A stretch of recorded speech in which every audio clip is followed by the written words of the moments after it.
Hoje o tema da mensagem é a igreja e as chaves do reino. A igreja e as chaves do reino. Tem muita gente que pensa que chave do reino é a chave da vitória, da prosperidade material.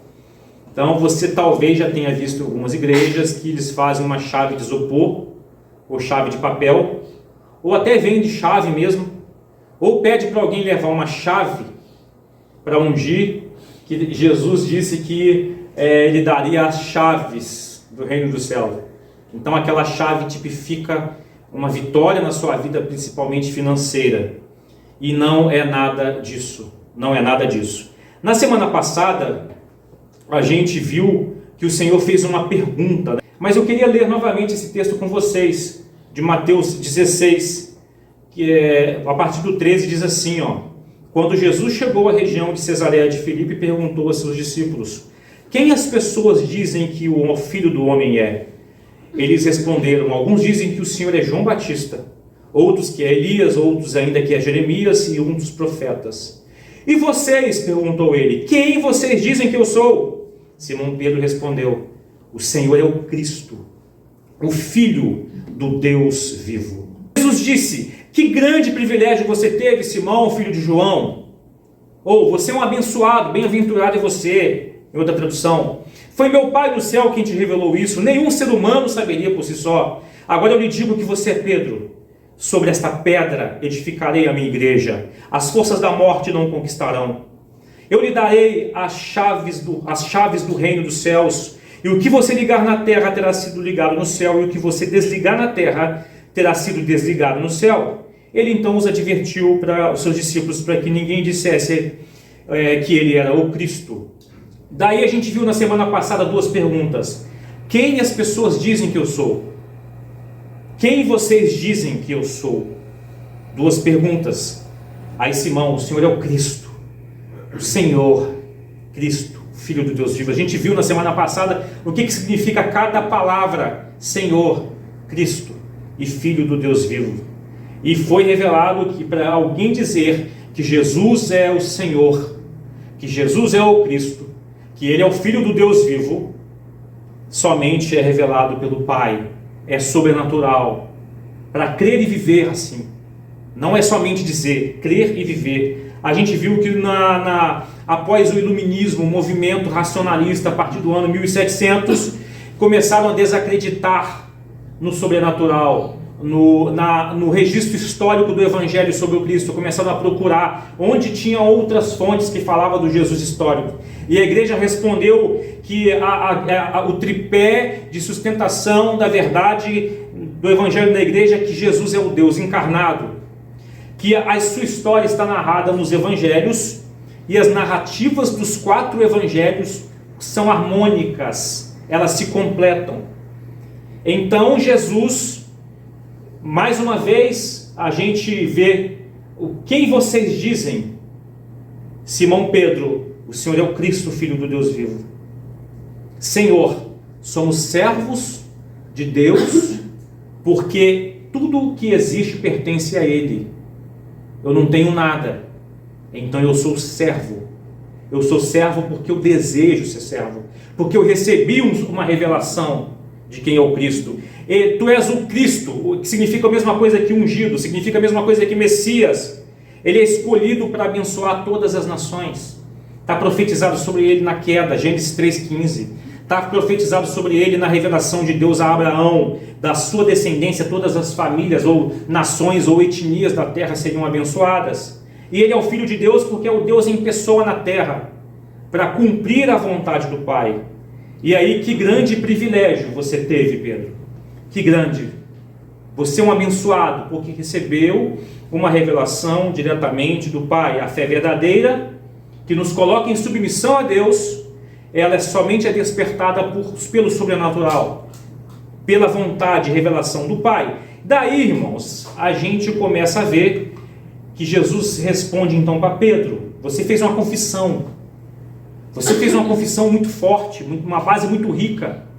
Agora eu lhe digo que você é Pedro, e sobre esta pedra eu edificarei a minha igreja, e as forças da morte não a conquistarão, ou, na outra versão, as portas do inferno não conquistarão. Isso aqui não está falando de nenhum papado. Está dizendo que Pedro, a gente viu na semana passada do grego, Pedro é um pedregulho, Petros, do grego, e sobre essa pedra, que significa Petra, uma rocha, a igreja seria edificada. Pela primeira vez se fala o termo igreja, eclésia, que significa reunião de pessoas. O que as pessoas dizem que eu sou? Quem vocês dizem que eu sou? E a gente viu na semana passada que nós sempre vamos responder essas perguntas, mesmo não querendo. Como que a gente responde essa pergunta? Quem vocês dizem que eu sou? A gente responde, não adianta a gente se esquivar de responder essas perguntas. A gente calado, a gente responde. A gente fazendo ou não fazendo alguma coisa, a gente responde quem é o Cristo. Para você, o nosso estilo de vida vai responder quem é o Cristo para nós. E o nosso compromisso com a comunhão, com a igreja, a eclesia, vai responder. Porque o que Jesus disse? Se Jesus é o Cristo, o Filho do Deus vivo, ele é o Senhor, o Cristo e o Filho de Deus, ele está edificando essa declaração fortíssima sobre uma rocha inabalável, a nossa valorização a essa igreja corresponde quem que a gente pensa que Jesus é. Ele é Senhor, ele é o Cristo, ele é o Filho do Deus vivo. E sobre essa declaração que ele é o Filho do Deus vivo, ou ungido, e Senhor, a igreja está sustentada. E a igreja é composta, a igreja que ele vê, não que a gente vê, é composta por aqueles que creem que ele é Senhor, que ele é um ungido, que ele é o Filho do Deus vivo. A gente viu que as portas do inferno não prevalecerão, e há uma profecia em Gênesis 22:17, quando Deus revela a sua descendência, abençoando todas as nações da terra, que Cristo é o descendente de Abraão. Evangelho de Mateus capítulo 1, verso 1, diz assim, a genealogia de Jesus Cristo, descendente de Abraão, filho de Davi. E quando o Senhor, lá há 3.000 anos atrás, fala assim, a tua descendência possuirá a porta dos seus inimigos. A porta do inferno não prevalece contra a igreja, onde o reino de Deus chegar é irresistível. Assim como o Senhor proferiu essa palavra para Abraão, a tua descendência possuirá as portas, quebrará as portas, entrará em lugares que não eram possíveis antes, as portas dos corações, as portas de qualquer lugar. Então o reino de Deus, eclesia, reunião de pessoas, igreja significa comunidade de pessoas, é uma reunião de pessoas num ambiente, numa embaixada representativa do reino de Deus, isenta da interferência dos poderes desse mundo.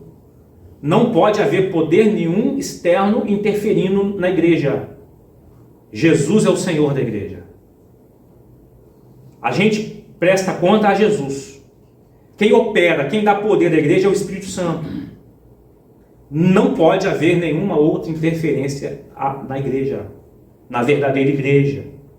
Aí a igreja representa o reino de Deus, que a gente não vê, um reino que não é territorial, e o reino que é um ambiente espiritual, onde a ordem perdida no Éden, por causa da desobediência, é restabelecida para a glória de Deus. O ser humano passa a viver para a glória de Deus, pela palavra que sai da boca de Deus, e não pela sua própria palavra, ou palavra do tentador, do acusador, do maligno. E quando eu coloquei aí, irmãos, reino de Deus, eu coloquei o mapa mundi, e eu coloquei alguém se batizando. O batismo é a cerimônia da entrada de alguém, em definitivo, à igreja de Jesus. A igreja de Jesus está espalhada pelo mundo todo, no meio do reino desse mundo, que está claro nas Escrituras que é governado por Satanás, obviamente debaixo de um domínio maior que é de Deus, mas a igreja vive um ambiente da eternidade, um ambiente diferente, um ambiente sem os temores dos temores do mundo, com a paz de Cristo que é diferente da paz que o mundo nos oferece. A gente já aprendeu muito bem sobre isso. E nos reinos do mundo, irmão, a gente sabe que ele sobrevive por hostilidades. Porque cada um quer governar as coisas por conta própria, a lei do ego e a lei do mais forte. Hoje é caracterizado pela supremacia de duas potências militares, Estados Unidos e Rússia. E o ser humano sobrevive pela palavra que sai da boca do príncipe deste mundo ou a palavra que sai da boca de humanos. Eles estão em busca de redenção, eles estão em busca de um redentor, de um homem forte para trazer estabilidade ao mundo. Porém, quando sai da boca do ser humano a palavra, induzida por Satanás, que o Evangelho deixa bem claro, a desordem mundial continua. E hoje há um clamor por uma nova ordem mundial. Uma nova ordem mundial. A primeira ordem mundial, quem sabe? Quem lembra aí? Quem é bom aí de história aí? A primeira ordem mundial é considerada que a Inglaterra dominava o mundo. Então temos um professor de história aqui, hein? Eu vou te chamar aqui para você dar uma palhinha aqui. A Inglaterra dominava o mundo. Depois veio a Revolução Industrial, a Segunda Ordem Mundial. Terceira Ordem Mundial, polarização entre Estados Unidos e União Soviética. Essa polarização, a União Soviética é desfeita e fica Rússia e Estados Unidos. Hoje há um clamor de uma nova ordem mundial para dar uma diminuição nessa polaridade, criação de mais forças no mundo. Mas, irmãos, a verdadeira nova ordem mundial já foi implantada há 2000 anos atrás, por Jesus, a sua igreja. A sua igreja. Agora, o caos que a gente vê no cenário mundial, ele corresponde à herança do pecado pela queda do primeiro Adão.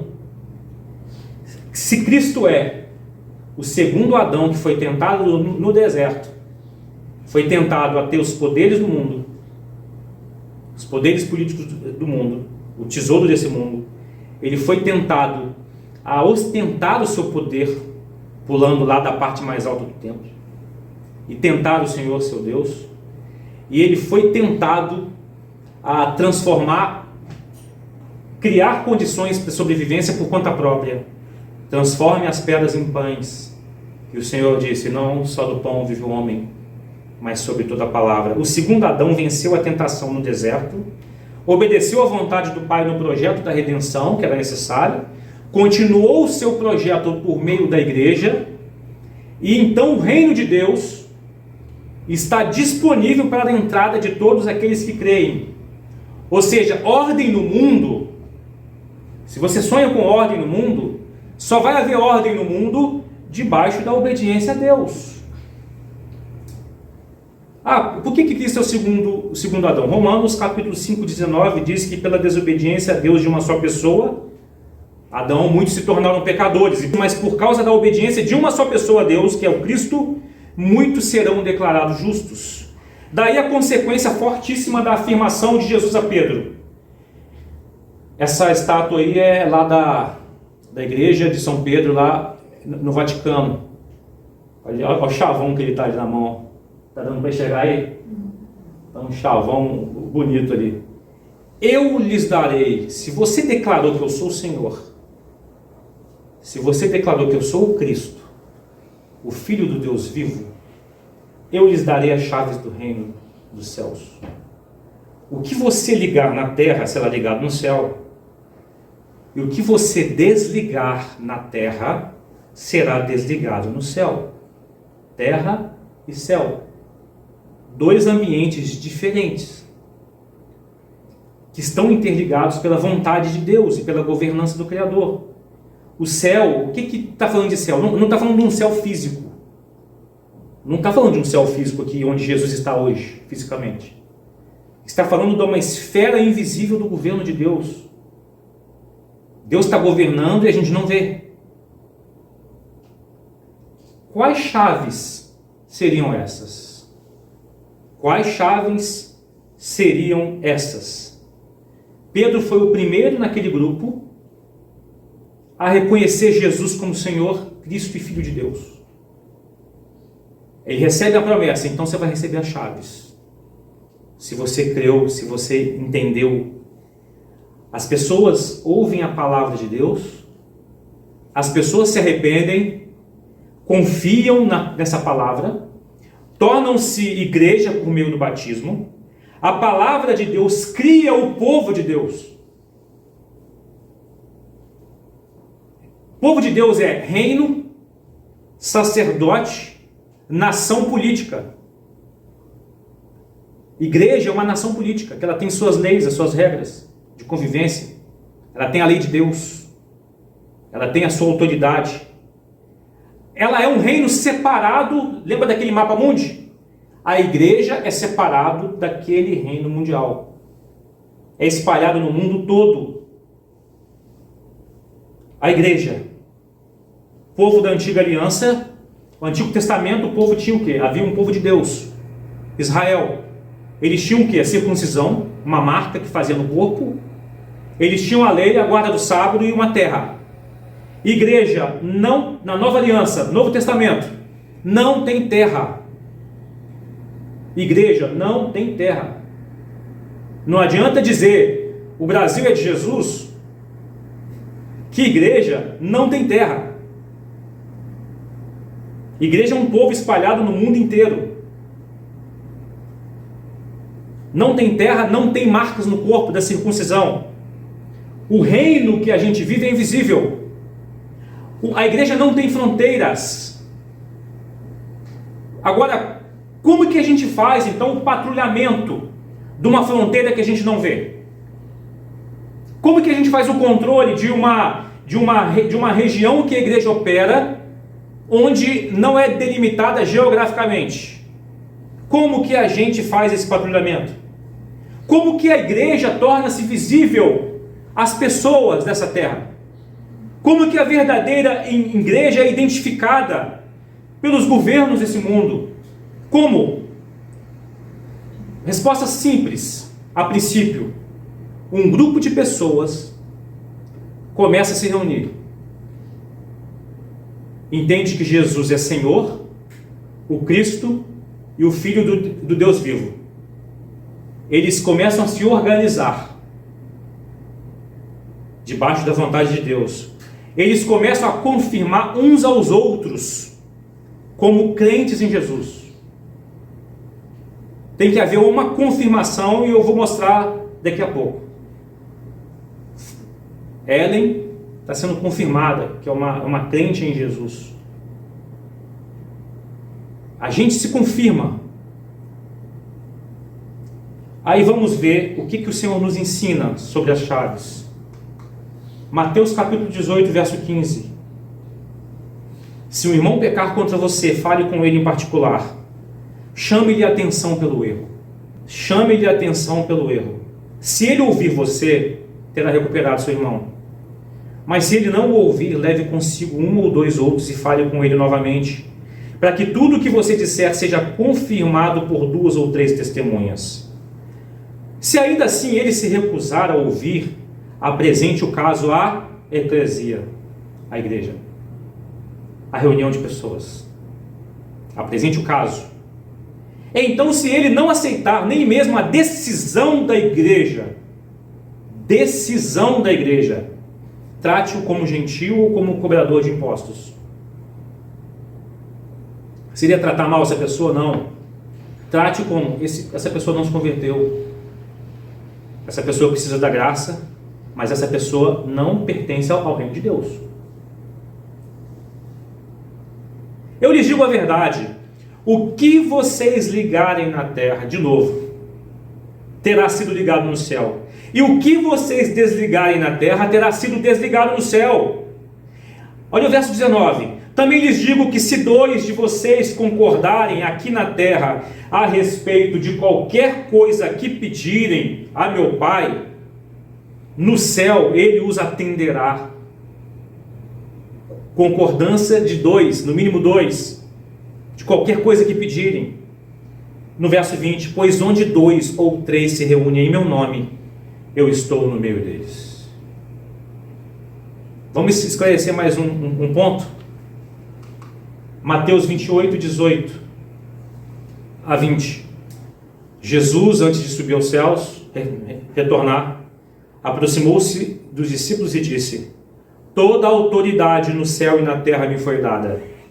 Portanto, vão e façam discípulos de todas as nações, batizando-os em nome do Pai, do Filho e do Espírito Santo. Ensinem esses novos discípulos a obedecerem a todas as ordens que eu lhes dei.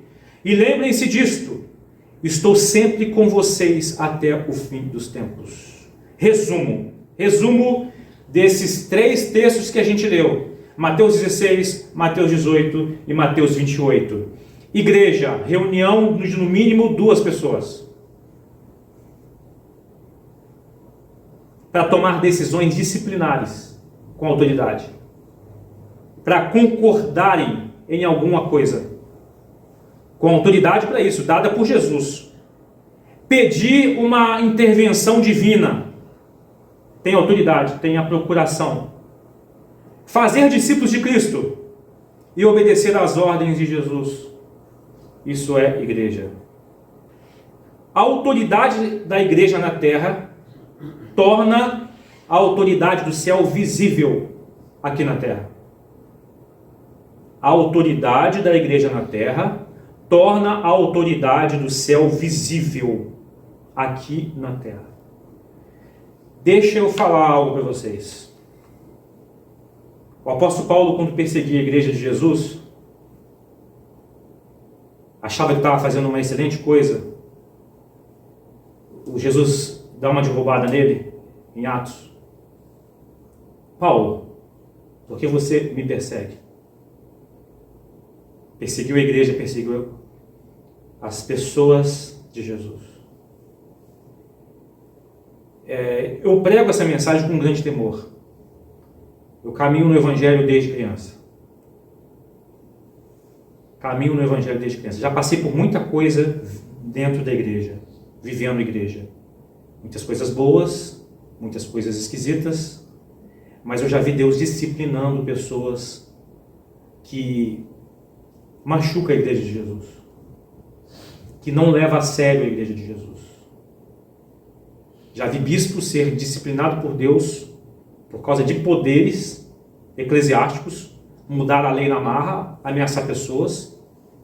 E esse bispo já tinha feito 70 anos de idade, não era para ele continuar. Ele faz uma jogada política interna de chamar pessoas na sala dele para ameaçar ele continuar no poder da igreja. Entra uma irmãzinha de oração na sala dele e diz assim: o dono da igreja não é o Senhor, é Jesus. Ele continua, ele persiste na sua tentativa de manipulação de poder. Ele ganha, derruba a lei de aposentadoria aos 70 obrigatório, de jubilação compulsória, continua como bispo, é eleito, reeleito, e na metade do ano, em dezembro, quando era para tomar posse, tomou posse de casa. Pela primeira vez, isso foi em 2008, tomou por videoconferência. Não era nem comum videoconferência. Por que ele tomou por videoconferência? Esse bispo que fez um estrago com pessoas ameaçando, assédio moral, teve um câncer de estômago e não pôde tomar posse e logo depois morreu. Deus tinha avisado ele. Igreja é algo muito sério, que ele é a autoridade do céu visível. A autoridade do céu visível. E eu vou contar uma história para vocês pessoal, de várias que eu já vi. Mas por que eu vou contar essa história? Não é feito nenhum meu, vocês vão ver por essa história. Como a autoridade de Deus está sobre a sua igreja e sobre os seus. Certa vez, num certo lugar, eu era pastor auxiliar. Tinha uma pessoa na igreja que fingia-se de ter problema de cabeça e chegou ao ponto de tentar, como é que eu posso dizer, abusar de mulheres lá na igreja. E quando ele era repreendido, ele pegava um comprimido do bolso, abria um potinho e tomava, porque ele tinha problema. E a galera foi entubando aquilo. E aí ele cismou com a minha cara,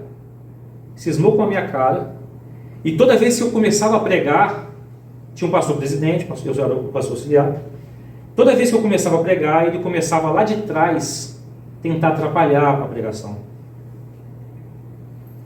Terminava a pregação, terminava o culto, ele se posicionava de uma forma para me atacar. As meninas começaram a ficar com medo, minha esposa ficou com medo, não queria mais ir. Teve um dia que eu estava conversando com os irmãos, tinham terminado o culto, ele estava atrás de mim, assim, ó, o cara tinha 1,90 m de altura, gigante. E aí eu fiz, aquele cara, ele não estava sendo igreja, ele estava ferindo a igreja, ele estava desafiando a igreja, a preservação da igreja.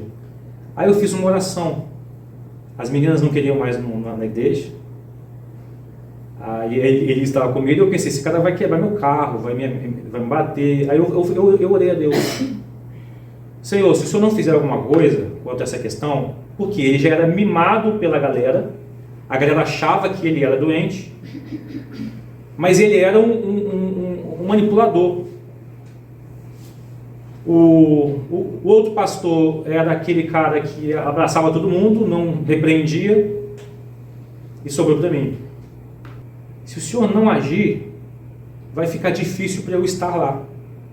A igreja é sua, o Senhor que governa, o Senhor que reina. E fiz essa oração. Não orei amaldiçoando ninguém, eu chamei o Senhor da igreja. Senhor, Tu és o Cristo, o Filho do Deus vivo. Senhor, o Cristo e o Filho de Deus. Passa uma semana, eu recebo uma ligação que o fulano estava internado na UTI. Passa mais alguns dias, o fulano morre. Estava com uma saúde de ferro e de repente aconteceu essa situação. Se você for estudar a história, eu conheço outros casos assim. A igreja de Jesus é cuidada por Jesus. É cuidada por Jesus. A igreja é algo muito sério. Qual é o crédito que eu tenho? Nada, nenhum. Simplesmente a gente não deve brincar com a igreja de Jesus. A igreja é algo muito sério. Então eu reuni alguns recortes do texto de Mateus para ser uma igreja com a verdadeira autoridade de Jesus. Para ser uma igreja com a verdadeira autoridade de Jesus. Estão conseguindo enxergar? Está pequenininho? É necessário ser mais do que um.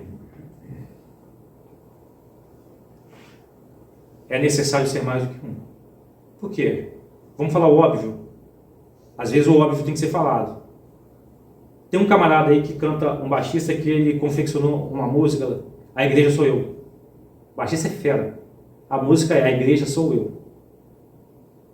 Já fere o princípio da palavra, da eclesia, né? Da etimologia da palavra, o significado da palavra. Igreja é uma reunião de pessoas. Jesus disse, em Mateus 18, 19, se 2 ou 3 concordarem, necessário ser mais do que um. Hoje a gente vê um movimento muito forte de pessoas, eu sou igreja, eu tenho a minha fé, eu vivo sozinho. A igreja de Jesus não é de um. Não faz sentido, é bizarro. É necessário possuir uma profissão de fé.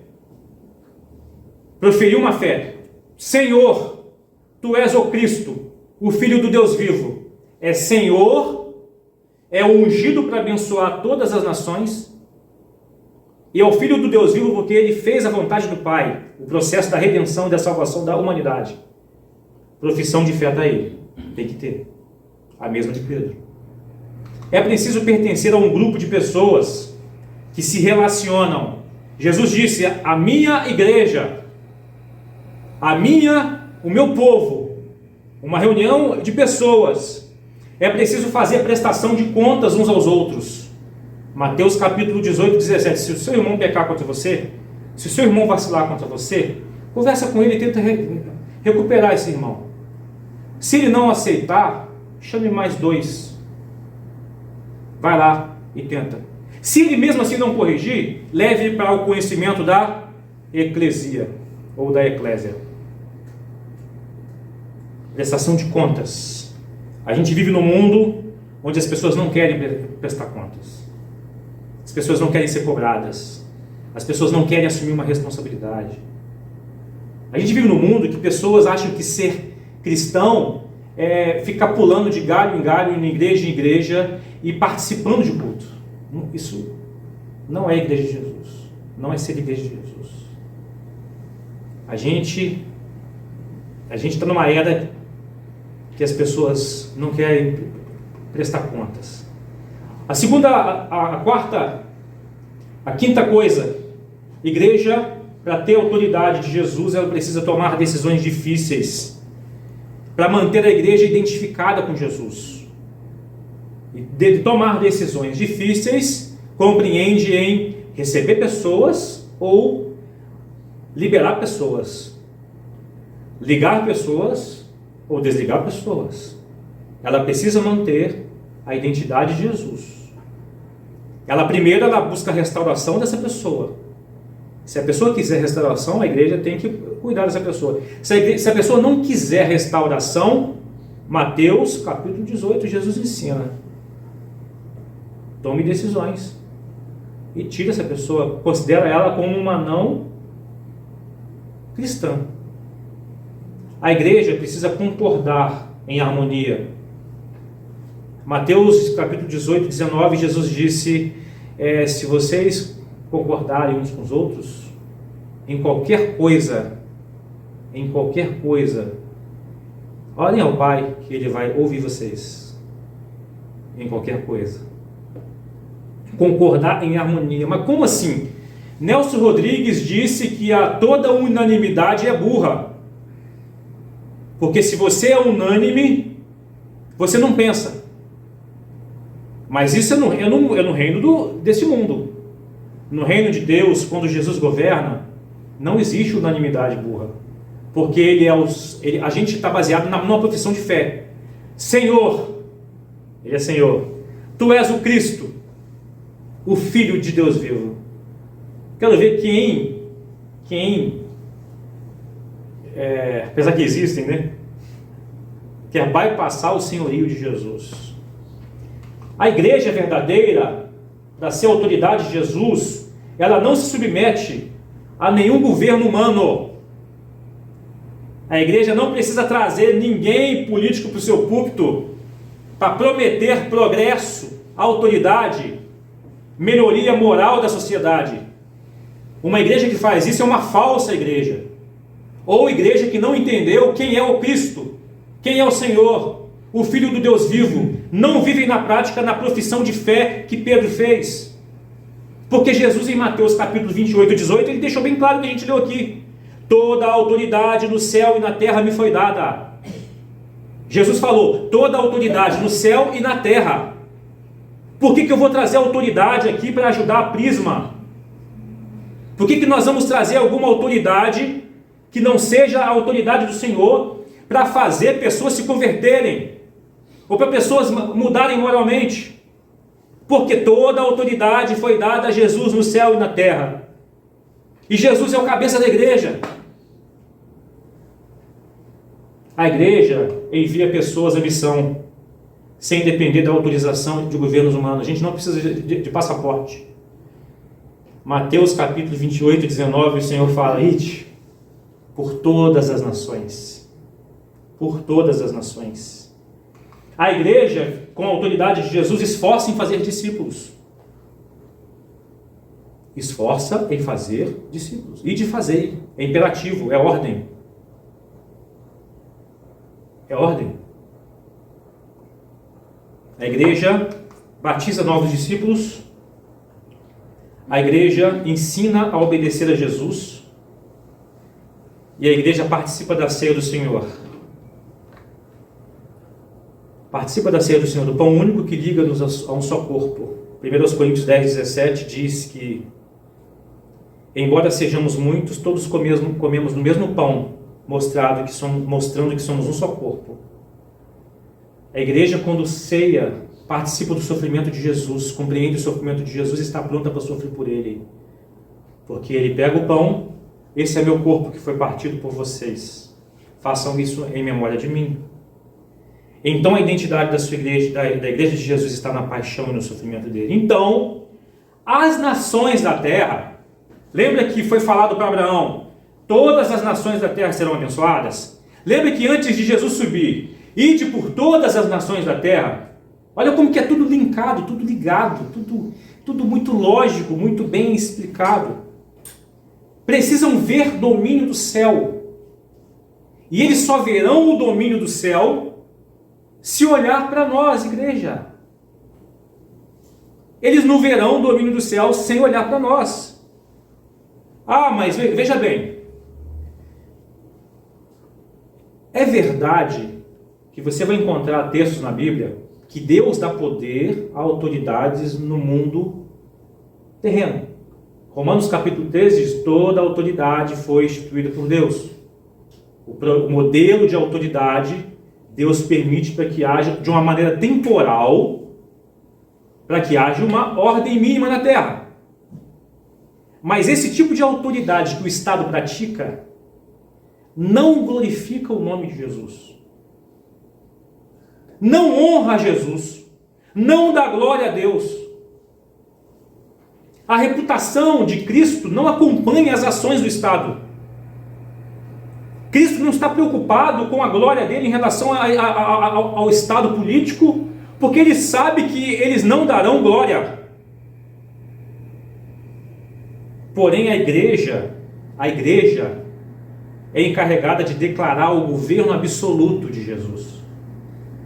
O legítimo, abrangente, autorizador de Cristo sobre as nações e seus líderes, apontando para o caminho da justiça, afirmando quem e o que pertence ao seu reino e modelando a sua vida ao reino justo do reino de Deus. Daí Pedro recebe as chaves da autoridade, porque ele confessou: Senhor, tu és o Cristo, o Filho do Deus vivo, e todos posteriormente receberam as chaves de autoridade. Primeiro foi Pedro, não ficou só com Pedro, mas a gente viu em Mateus 28 que antes de subir ele fala para todos. Quais seriam então as chaves? Como funcionam essas chaves? Chaves podem ser portas abertas ou portas fechadas. A igreja abre portas e a igreja fecha portas. Com base na sua confissão de fé, na sua profissão de fé, a igreja julga a verdade. A igreja julga todo o ensino que se é competente com a profissão de fé: Senhor, tu és o Cristo e tu és o Filho do Deus vivo. A igreja ensina. A igreja tem as suas declarações éticas na história. A igreja tem os seus padrões internos. A igreja possui pessoas, ela recebe pessoas.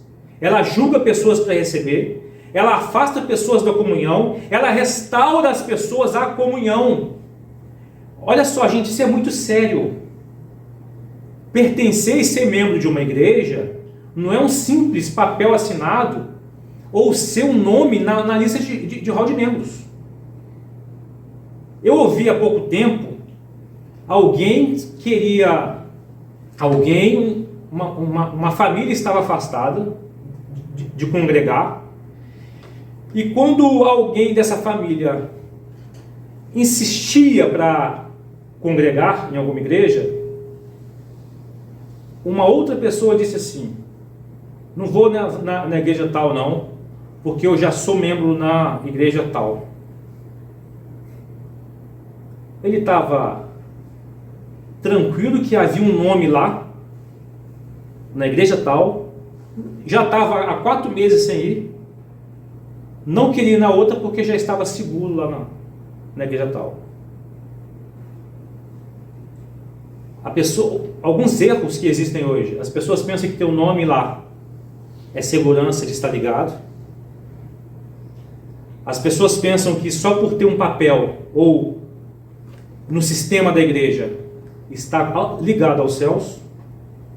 E há pessoas que desprezam essa ligação aos céus. Sendo que Jesus deixa bem claro que por meio da reunião de igrejas, a partir de 2, se eles concordarem em receber alguém, e esse alguém ser adicionado à unidade, à comunhão, o céu reconhece a autoridade de ligação. O céu recebe essa pessoa com uma autoridade dada por Jesus. A partir de agora, essa pessoa faz parte do reino dos céus. Percebem que a responsabilidade nossa de ser igreja, percebem que toda decisão que a gente toma para a glória de Deus é com base em uma autorização e numa procuração dada por Jesus. Vocês percebem isso? A responsabilidade que a gente tem. Alguém disse assim, as chaves estabelecem coisas em nome de Deus, são como uma procuração. Jonathan Lima. É um livro sensacional chamado A Igreja e as Chaves do Reino. A igreja com as chaves que dá validação a você e a mim, onde Deus autoriza isso, Jesus autorizou isso, Ele reconhece essa autoridade, possui o poder para validar a minha vida e a sua vida. A minha profissão de fé e a sua profissão de fé. A igreja faz um pronunciamento público que é confirmado pelo céu. A igreja afirma a sua cidadania celestial. A minha cidadania no reino de Deus é a inclusão dessa pessoa na igreja. Deus deu autoridade a um povo. E em qualquer lugar, se tiver 2, Senhor, Tu és o Cristo, o Filho do Deus vivo, o céu vai confirmar.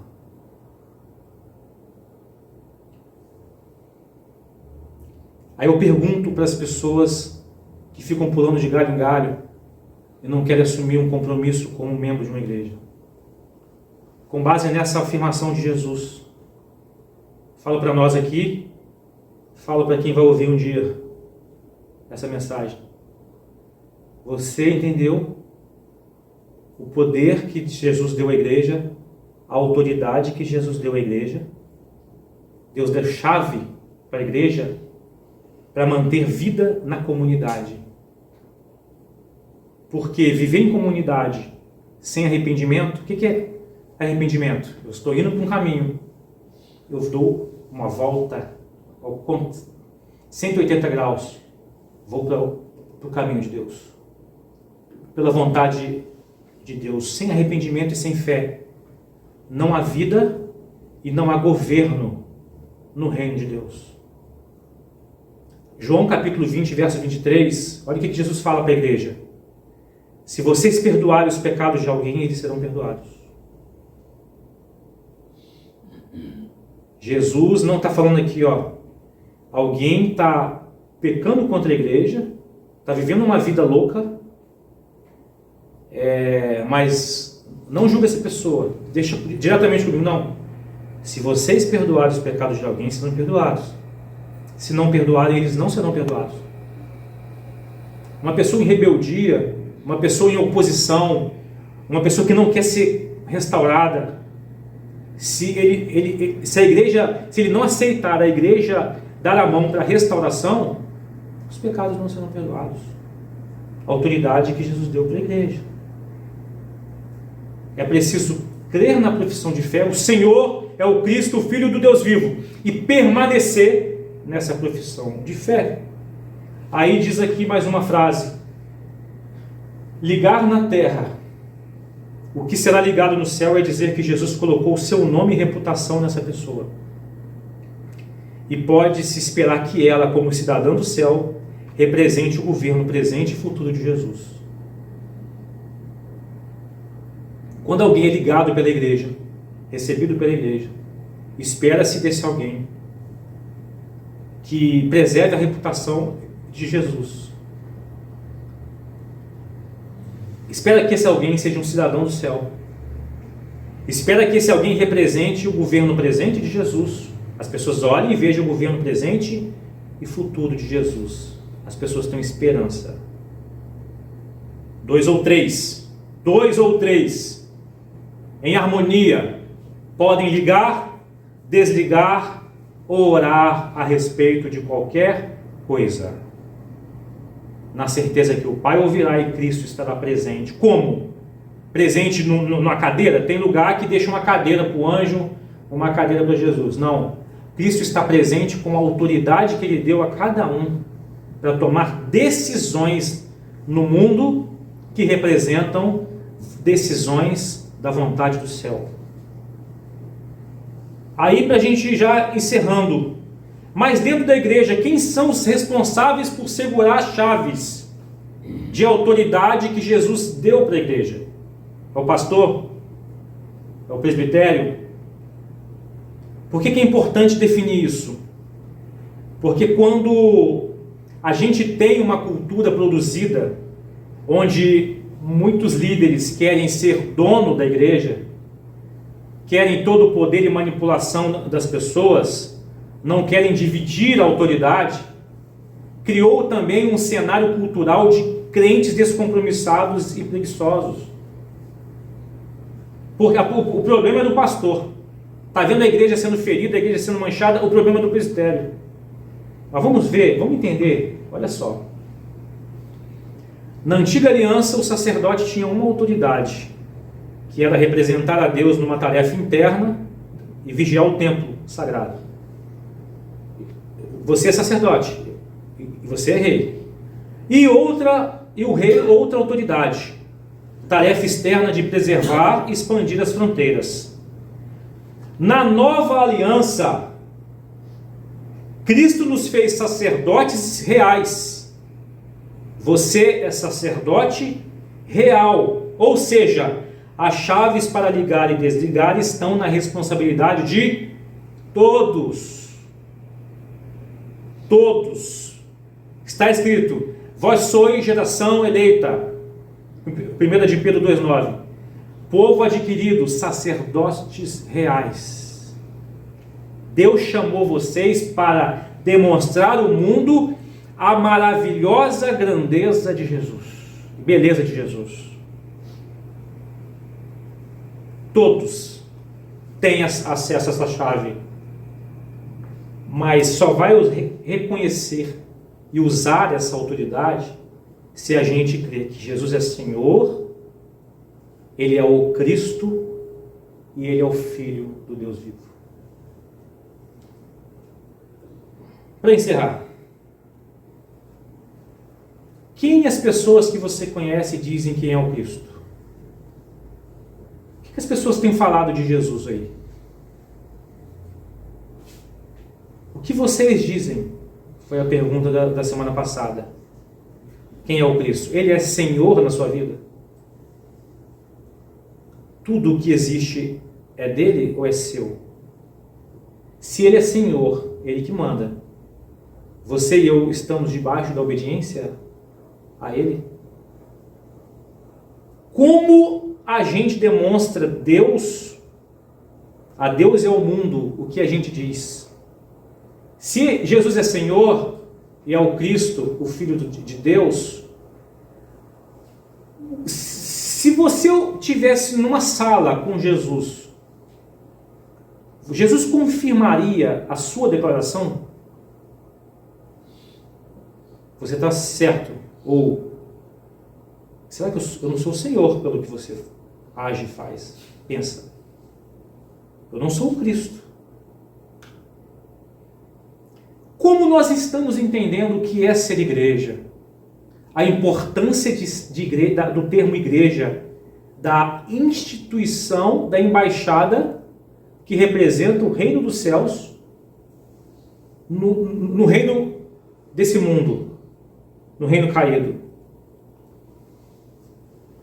E como temos sido igreja? Como nós temos sido igreja? Perceberam que igreja é algo muito sério? Ser igreja não é brincadeira? E qual é o valor que a gente dá à igreja? Se a gente deixar a nossa natureza, irmãos, a igreja vai ser a última coisa que a gente vai valorizar nesse mundo.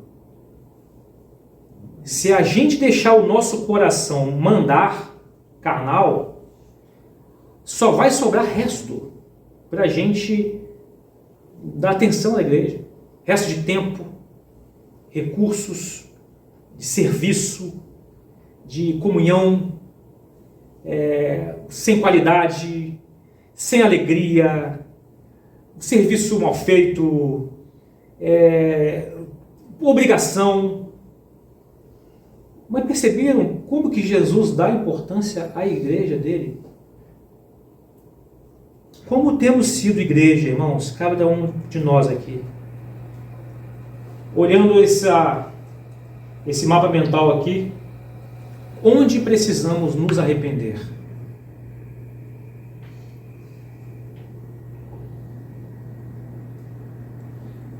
Onde precisamos nos arrepender? Irmãos, a salvação é por crer em Jesus. Está escrito assim: todo aquele que crer, se arrepender, será salvo. Quem não crer será condenado. Então, o que muita gente fala? Eu tenho Jesus no coração, eu creio e está tudo certo. Quando a gente pega frases isoladas, a gente está caindo num sério erro, porque aquele que creu está envolvido nisso aqui. Aquele que creu, ele entende que é necessário ser mais do que um, porque é Jesus quem está dizendo, não é o pregador. Ele possui uma profissão de fé. Qual é a profissão de fé? A mesma de Pedro: tu és Senhor, o Cristo, o Filho do Deus vivo. Isso aí rege a vida nossa em qualquer coisa da história. Todo aquele que creu, ele pertence e relaciona a um grupo de pessoas. Ele aceita fazer prestação de contas uns aos outros. Ele dá satisfação porque ele está ligado uns aos outros. Dá satisfação uns aos outros. Não é o pastor não, irmãos. Não é o pastor não. Não é o pastor. Dá satisfação a uns aos outros. Toma decisões difíceis em conjunto por amor a Jesus. A igreja de Jesus, Jesus é o dono, ele morreu pela igreja. Então, na hora que tiver a tomar decisão difícil, porque estão sujando a igreja, algo explícito, tá, gente? Não é tomar conta da vida privada de alguém, mas algo explícito.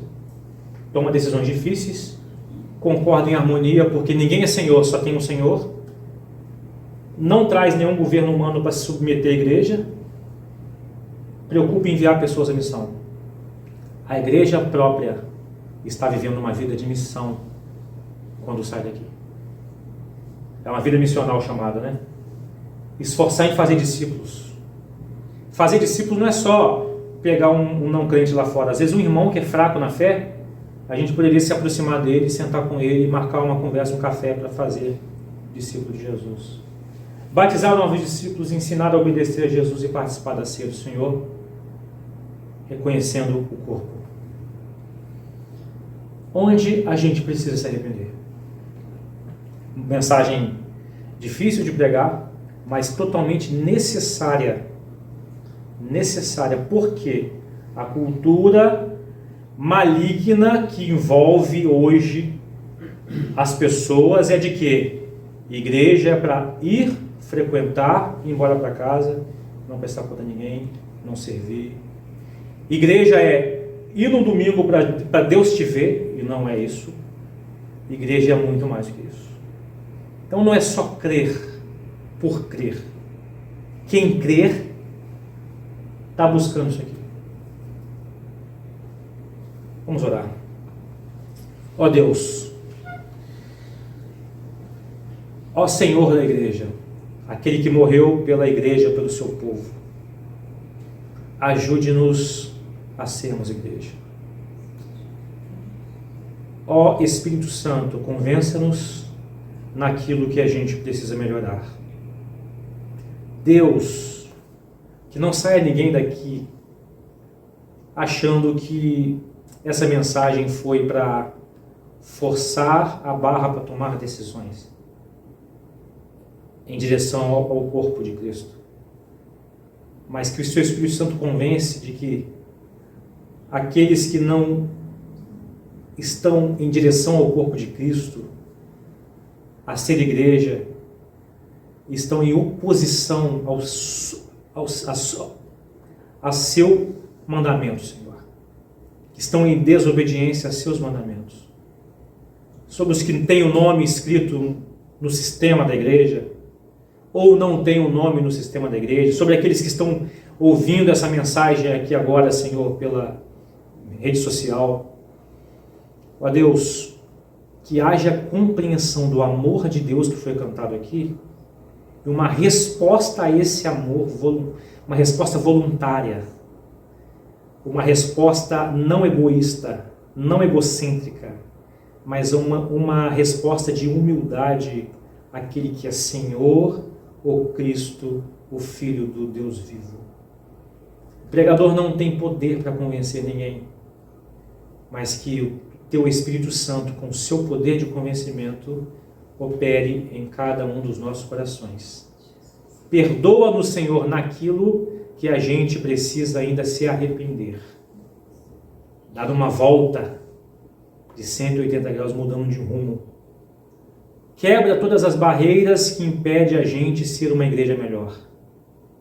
Na participação dos cultos, nas celebrações, na forma da gente louvar a Deus. Traga-nos a alegria de pertencer a um povo que nem os anjos sabiam que existiria no futuro e que o Senhor implantou por meio da sua igreja, Senhor. Ajude-nos, Senhor, tira o véu que tampa nossos olhos, os olhos do nosso coração, para que a gente enxergue a beleza da igreja de Jesus, da importância da igreja de Jesus. Enquanto nós somos falhos, Senhor, porque somos pecadores, ajude-nos a amarmos uns aos outros, perdoarmos uns aos outros, suportarmos uns aos outros, edificarmos uns aos outros, Senhor. É o que eu oro, em nome de Jesus. Amém. Amém. Vamos nos colocar de pé para a gente continuar no nome do Senhor.